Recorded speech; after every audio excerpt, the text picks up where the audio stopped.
Um, I have a I have a YouTube channel called Unlearning Religion. So this will be on the YouTube channel for those that want to go back and listen to the messages. And but we're going to go ahead and get started. And I entitled this message, Your Bloodline is Priesthood. The topic has been avoided for more Holy Ghost preachers than I can count. They preach about favor. They preach about financial breakthrough. They talk about laying hands on people who have sickness and disease. But when it comes to our identity, who we are in Scripture, it's silence. We don't hear a lot about who we are is when it relates to the Bible.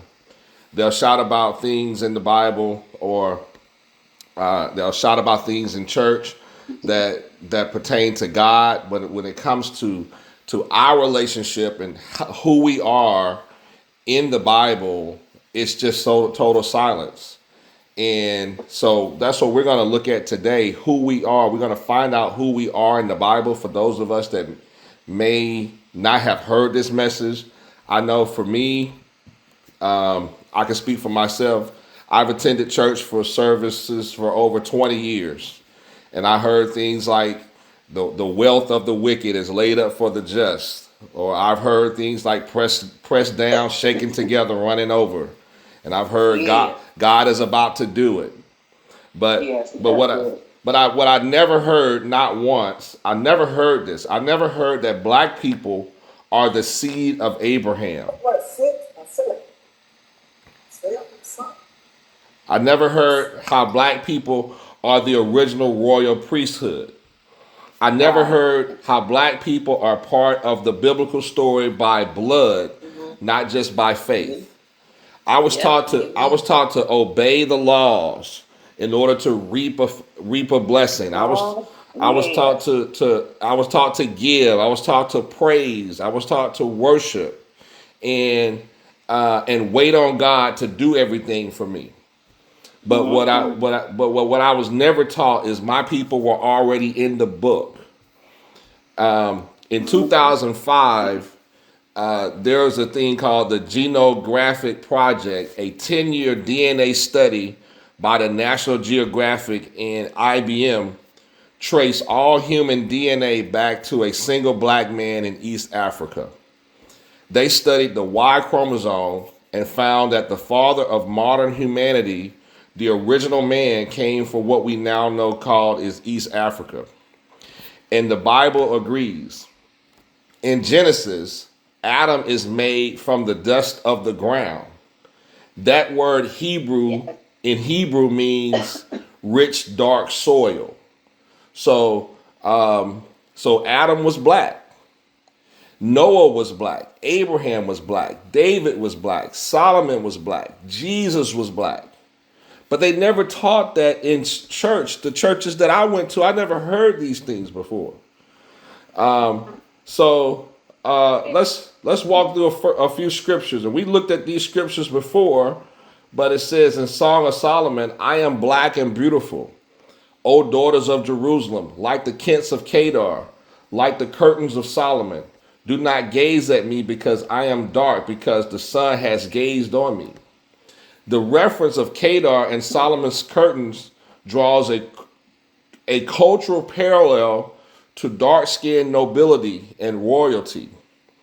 Jeremiah 13:23 says, can the Ethiopian change his skin or the leopard of his spots?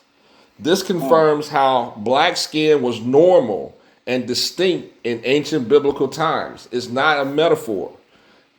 Matthew 2:13 through 15. An angel of the Lord appeared to Joseph in a dream and said, get up and take the child and his mother and flee to Egypt. God sent Jesus into Africa to be safe. You can't hide a white baby in a black land and expect him to blend in. Jesus looked like the people of Egypt, which confirms again that he was not European. Jesus was black. And so we see this And people might say, well, why is this important, right? Or it doesn't really matter. And a lot of times that's what we hear. And but if God didn't want you to know, if he didn't want you to know about this, then why did he put it in the Bible? Okay. Amen. So it's in the Bible for a specific reason, and it's been avoided for a lot of churches. I know for me, like I said, I've been going to black churches for 20 years. I haven't heard anything about our royalty, our priesthood. No. The original temple, Solomon's temple in the city of David, the cloth used in that temple was a fine purple, scarlet, and blue thread cloth in Exodus 26. Is the identical pattern still used today in West Africa called the Kente cloth. You didn't just come from Africa. We can go further. We can go back further than Africa. We came from the original temple of David, okay, in the city of David, the first temple ever built by Solomon. And who was Solomon? One of the richest people in the Bible. One of the most, they say he was one of the richest people, and he had more wisdom than just about everyone in the Bible. And so that's who we come from. The first church ever built. You came from priesthood. You came from the glory of Zion. And nobody told us this. This is who we are. This is so we talk about African American, but we can go further than that. Further than that to the times when the temples were being built, and that's who we are. Why don't we teach this in church? Because church was taught to make you spiritually grateful while keeping you historically erased. You know, we don't talk about a lot of things at church today, and it makes me wonder. And as you can, well, I know for me, in my feed now, in my social media feed, I see a lot of people leaving the church. A lot of people saying this doesn't make sense. This doesn't add up. And a lot of people are now coming to the realization that church has disappointed a lot of us, especially the young people. And so it's just one of those things where we want to make sure that we're not telling people something that is irrelevant. We want to make sure that we tell people what's really important today. And so let's go even further. In Deuteronomy 28, it said that and the Lord will bring you into Egypt again with ships. Now this is something that I even avoided talking about for years. I didn't want to accept the fact that in Deuteronomy 28, he cursed a certain people. God cursed a certain people. And it said Egypt is symbolic of slavery in Exodus 20, verse 2. No other people in history were taken into slavery by ships, scattered globally, and sold into bondage like African Americans. It said also in Deuteronomy 28:32, your sons and daughters will be given to another people. And so, as we know, Deuteronomy 28:32. Okay. Your sons and daughters will be given to another people. And we know in slavery, our families were torn apart, children were sold, wealth was stolen. And you may ask yourself, well, why did God do this, right? Why did he punish the children of Israel, which is who we are? We are part of the children of Israel. Black African Americans or Black Americans, because we want to go further than Africa.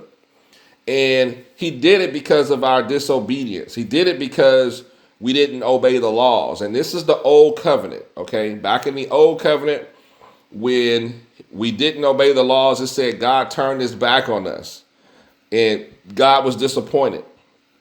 But that doesn't mean that we're still punished, okay? Because now that we have Christ, now that we have a Savior that can break all curses, can break all of that, we're no longer living in those times anymore.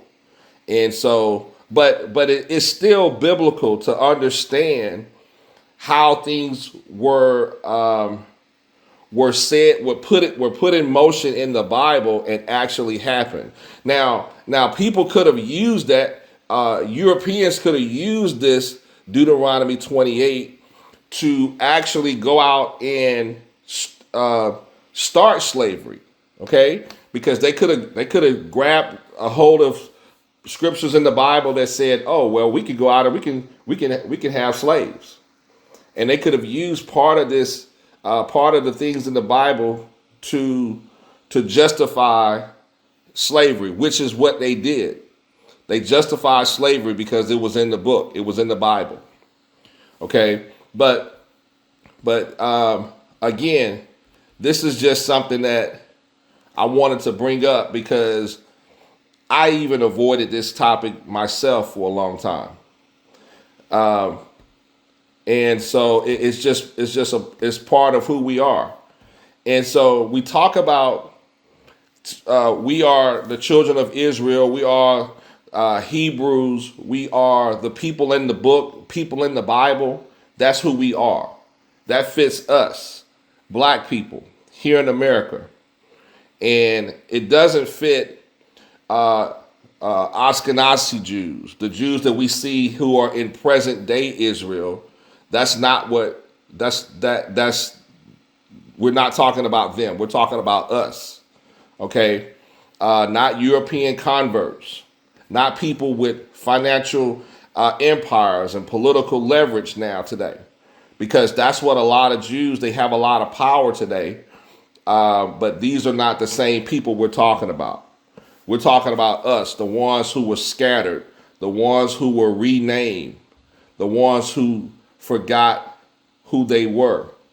And that's a big thing today. And we're going to get to the part that I really want to focus on in a moment. They want us to forget our history. They want us to forget who we are. And but we are a covenant people. And that's who we are. We're a covenant people. In Romans 11, I talked about this for the last couple of times that I preached. Paul used the metaphor of an olive tree where he said some of the branches were broken off and you, being a wild olive branch, were grafted in. Now, what he was talking about was that there were natural branches to a tree, and those natural branches are us, people from Israel, people, Hebrews. Then there were wild branches, which were the Gentiles, non-Israelites. And he says, do not boast against branches. He's basically saying those people who are wild branches, don't boast thinking that you're more important than the natural branches. And so we talked about this before. The tree we come from the tree. We come from the tree of life. We come from the natural tree that God built. And then the Gentiles, all other people, were adopted in, was grafted in. Okay? And so we are the original people. And that's something that, again, that doesn't get preached about a lot in black churches today. We are the natural branches.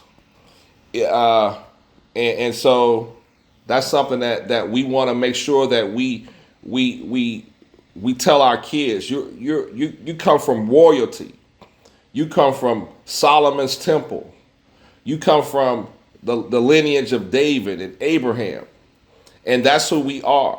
We are the people in the book. When we read about people in the Old Testament, when we read about the people in the Bible, we're reading about our ancestors. We're reading about the people that we come from. They're not strangers. They're not make-believe stories. There are people that we come from. And so I think it matters, because if it didn't matter, why would he write it in the book? And a lot of times people say, I just don't want to talk about it. I just don't want to talk about that. Well, that's the reason why a lot of people are leaving the church, because it's not making sense. It's not making sense. And now we want to make sure that we give our, especially our young people, the opportunity to know where you really come from, what kind of person, what your family really come from, what your heritage is like. We are the natural branches. And God even said that regardless of whether you've been punished for your disobedience in the old covenant, you're always welcome back in. You're always welcome back into the family.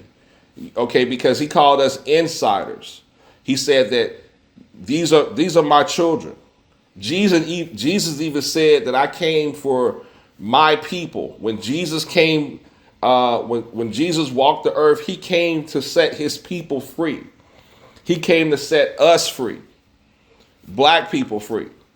And then God, of course, made a new covenant which accepted everyone. But Jesus, when he walked this earth, he came to set us free. He came for us. That's who Jesus came for. And so this is something that, again, we don't talk about a lot in the church. Now, and so that's something that I mentioned again over and over. So now let's look at what I really want to focus on, the church today.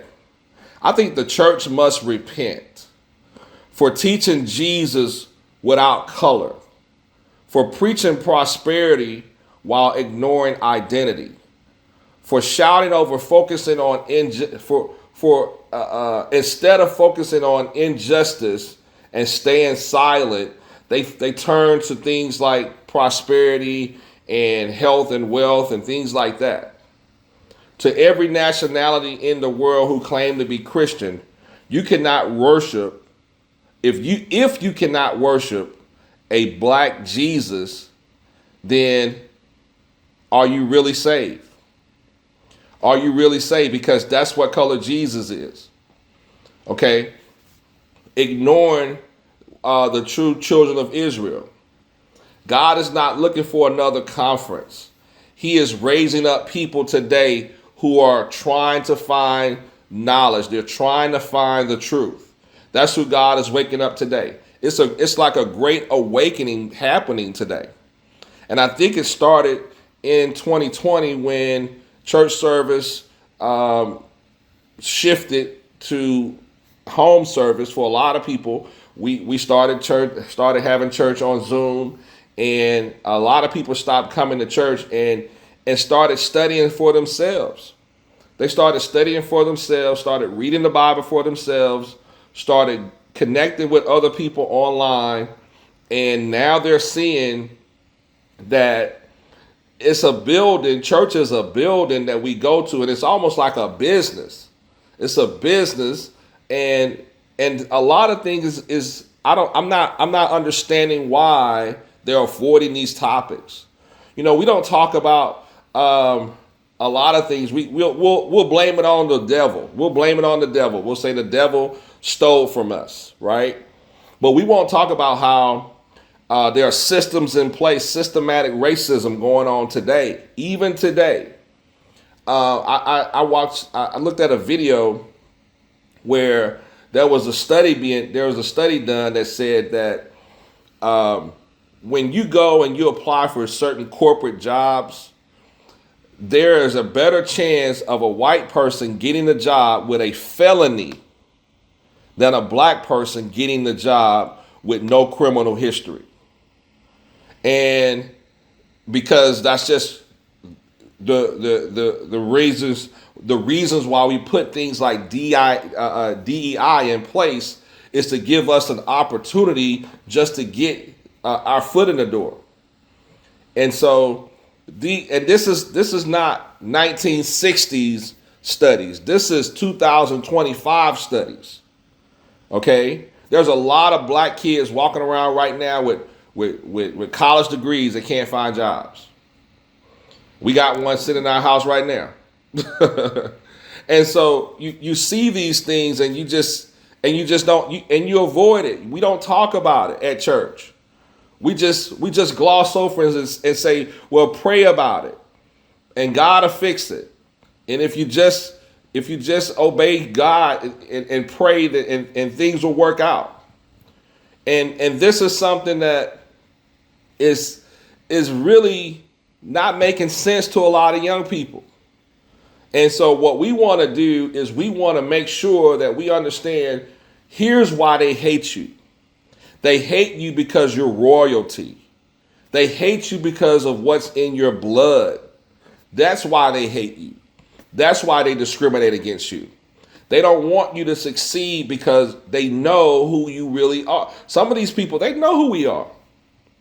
They know we are the original people. They know we're the people in the Bible. That's why they discriminate. That's why they don't give you loans for businesses and things like that. That's why they deny you home loans and refinance loans and things like that. There's a law being placed right now in the government where the president is saying things. He's saying that if you sell your home, you won't be taxed for it. So there's a certain tax that you would pay on the profits you make from your house. And at first it sounds like, oh, that's kind of good. We can make money and not have to pay taxes. But who owns all the homes? Corporations. Corporations that they are buying more homes than anybody. And what's happening is a lot of us are being kept out of the home mortgage, the home ownership market. And so what they want to turn us into is a bunch of renters. They want to turn black people into renters, whereas we're having to pay rent on someone else's mortgage because there are no available homes out there. They're not giving us the home loans. And so when you see the government and you see our president sign these laws into action, you have to ask yourself, who is this really benefiting? And it's benefiting white people. And it's not benefiting black people. And so, there are more financial, well, I would say, how do we build wealth in this country? The best way to build wealth in this country, the number one way to build wealth in this country is through home ownership. And so without home ownership, then it's hard for us to build wealth. And so if we don't have a lot of people that own their own homes, then it's going to be hard for us to get these to build that wealth for our families and for our generationals for generational wealth. And so I'm tired of hearing God is going to do it. I'm tired of hearing that. I want to hear real ways in which we can make a difference. Because, see, I was taught going to church that I was taught to seek answers for me, right? I was taught to get a breakthrough, find ways to be successful. But I was focused on myself. I was focusing on me and my family. But God said, and this is even not what God said, it's even more of what we see, right? Our people are being discriminated against. Our people are being led astray. And it's like, do I not say anything? Do I stay quiet, or do I speak up? Because it's bigger than just you. It's more important than just you. What good is it for you to have a home, but your family is struggling? Your friends are struggling. They can't get a home loan, and so it's not just about you. And I just feel like that church has become this place where it's sort of selfish. It's God, can you can you heal me? God, can you bless me with the financial blessing? And not about God, can you bless us? Bless my family, bless my community. And and that's what we want to do. We don't want to just look at ourselves, and that's what the church is being done. What the church is doing right now. They're making it. It's like pitting me versus you. I remember going to church and seeing nice cars in the parking lot, right? And now I want to, and I couldn't afford a nice car, but I bought one anyway to try to keep up with the Joneses. And I'm living in an apartment, right? And driving a nice car. And it was almost like we're pitting ourselves. But we weren't coming to church to connect with other like-minded people and try to help ourselves, start businesses and buy real estate and things like that. None of that was going on at church. None of those things was happening. It was just about getting the word, and that was it. And so it preys on our pain. These services today prey on your pain. They avoid truth. Centers for emotional manipulation, over empowerment, and truth telling, particularly when it relates to Black identity and the systemic issues affecting Black communities. They use repetition and feel-good phrases. You are the righteousness of God. I'm blessed and highly favored. This kind of preaching is common among Black churches where the sermon is structured less around historical or socio-political truths and more around spiritual comfort, offering relief from hardship without addressing the source of hardship. We're not going to address the source of our hardship, but we're going to talk about how we can diffuse our hardships, how we can overcome our hardships without addressing the source. The source is the systems in place. But I'm going to avoid talking about these systems, right? I'm not going to talk about these systems. I'm not going to talk about how they come into our communities. I was at a birthday party the other day, a couple weeks ago, and it was some foreigners on the building, and there was nothing but Black people in that building, and foreigners on that building. It's just something about that just kind of doesn't sit well. And this is in our communities. They'll give loans to foreigners and let them start businesses in our communities, and we are the ones that are coming to these businesses. We are the ones giving our money to these businesses, and they're not doing it. They're not doing anything for us. They're not donating to our schools or anything like that. And so this is something that why in the church we should be demanding these things. We should be demanding better home loans, better loans for us, for our businesses. And it's just common practice to just see a foreigner in a business in our community, and we just sit there and we just accept it. Instead of connecting spiritually, connecting spiritual renewal with real life struggle. That's what we want to do. Connect spiritual renewal with real life struggle, poverty, racism, incarceration, housing discrimination. What do? They gloss over the historical and present day oppression of Black people, and that omission is not accidental. It's theological deflection. They use language that keep people enduring brokenness. They tell people, they never challenge the systems that created the brokenness in the first place, like mass incarceration and job discrimination. We commit a crime, we get sentenced harsher sentences than everybody else, and that's why slavery still exists. It's just in the form of people that go to jail now and prisons. This approach spiritualizes oppression rather than confront it. That's not that's just part of what's going on. They love to claim the real battle is renewing the mind, right? They talk about renewing the mind. The battle is in your mind. That's what they tell us. And so the battle is in your mind. It's about renewing the mind, so our new creation can take over. So our new self can take over, because our old self, there's a battle between our old self and our new self.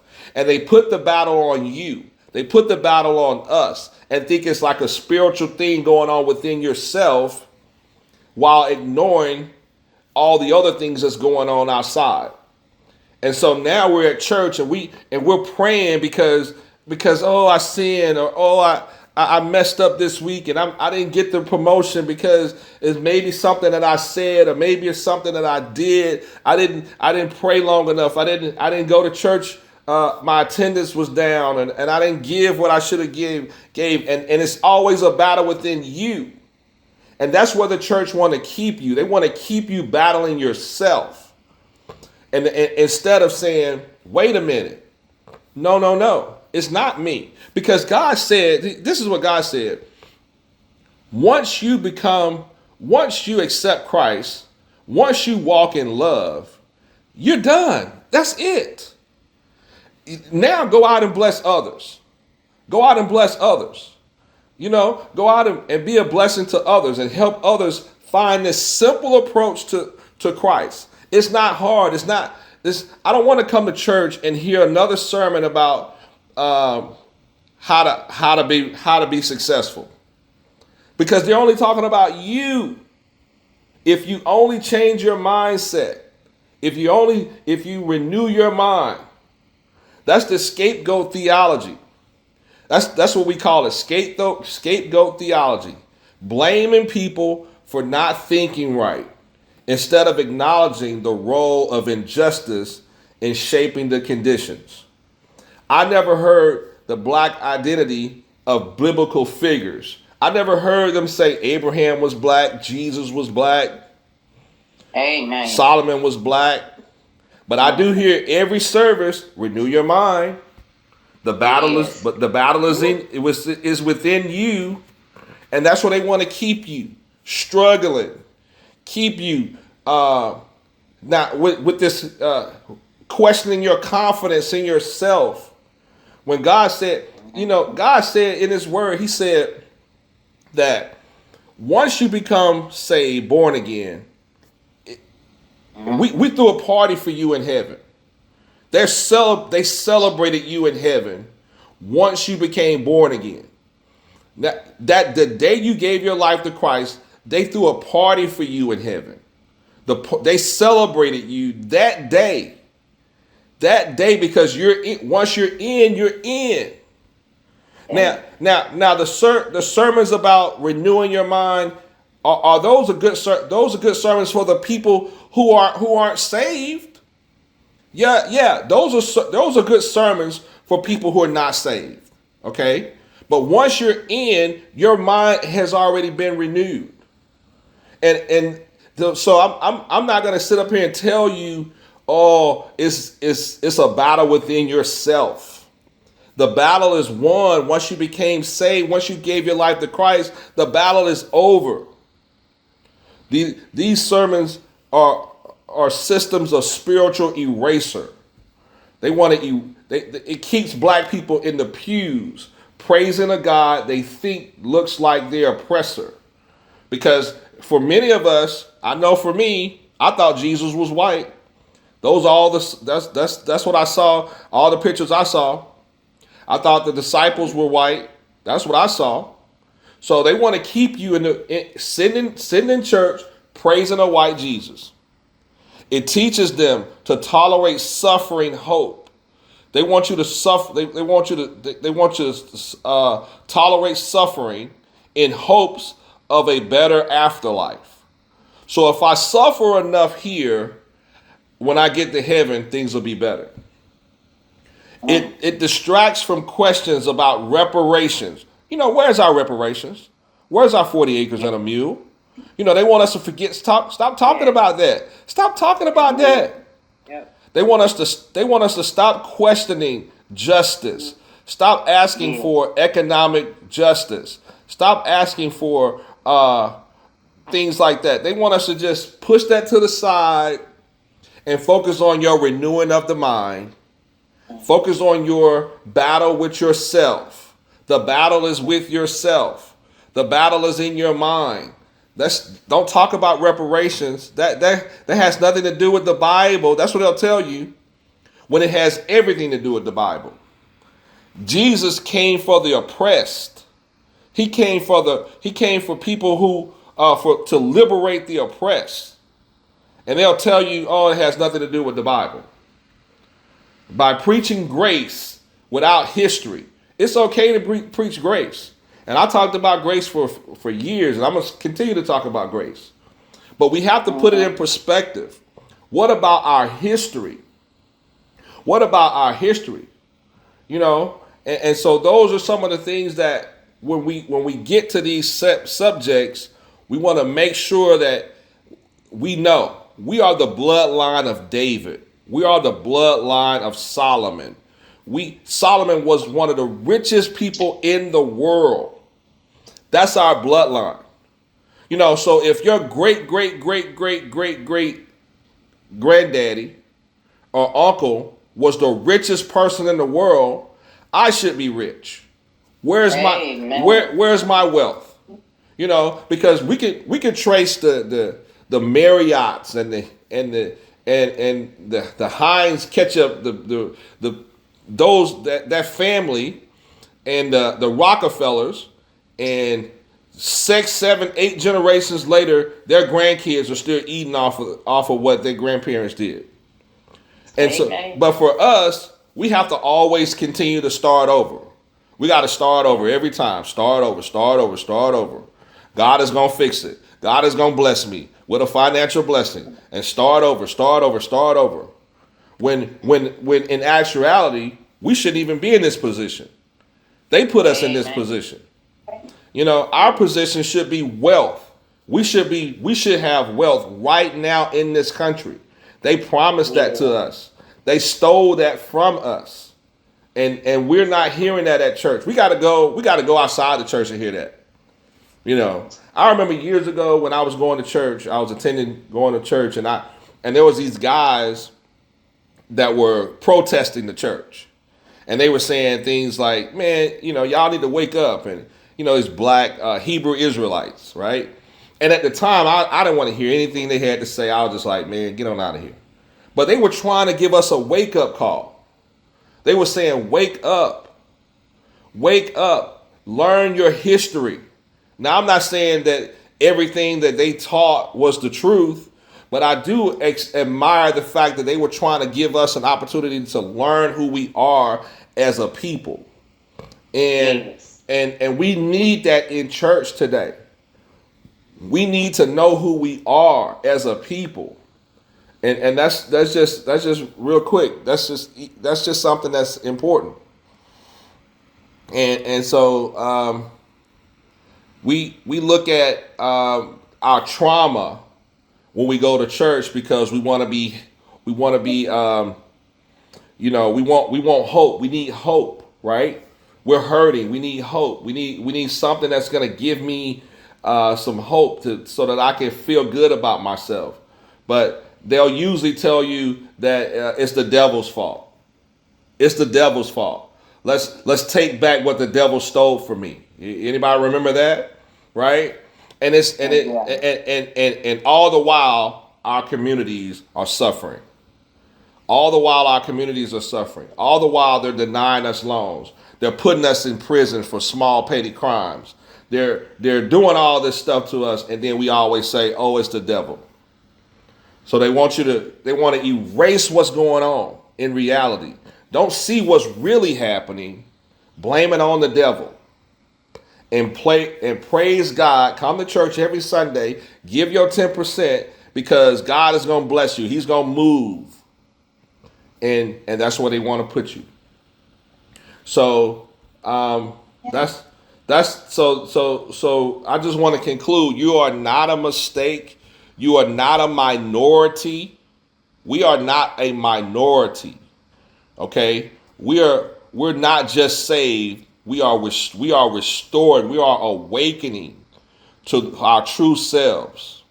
We are the seeds of Abraham, Isaac, and Jacob, and David, and Solomon, and Jesus. We are the true branch. We are the insiders, not the outsiders. Okay?